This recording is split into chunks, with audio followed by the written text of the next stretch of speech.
there was a man in Northern California around 1900, something like that, who people called Ishi, and he was a Native American from the Yahi tribe that lived in northern California.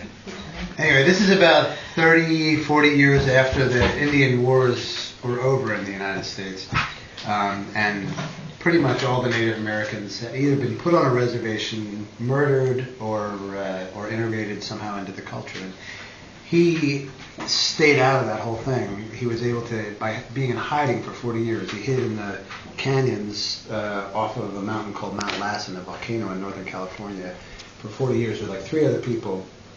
And then like the last 5 years he was by himself. And after all that time, he wandered into a mining camp in Northern California and was promptly put into the county jail, and there was news all over the newspapers all over the United States that the last wild savage has been found, and there was big sensationalist crap all over the country.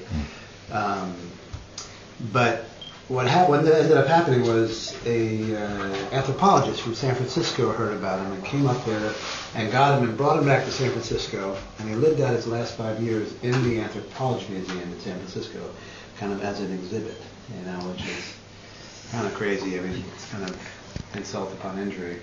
But he was, I think it was pretty voluntary. He was by all accounts, he was a very gracious, really dignified character who shared the ways of his people with these hordes of people who came from all over the country to see him, and would teach people to make bows and arrows, and he would go to the hospital in San Francisco and sing the healing songs of his culture to the dying people in the hospital, and just this extremely generous person holding out his hand to the culture that had annihilated every other person that had existed in his culture.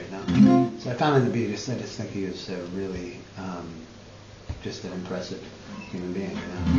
So I went up and spent some time in the canyons where he had lived, and just sort of tuned into him and what his world was like, and wrote him this little piece.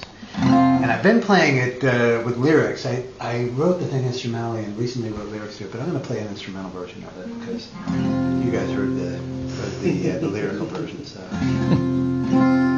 anyway, this is called Ishi.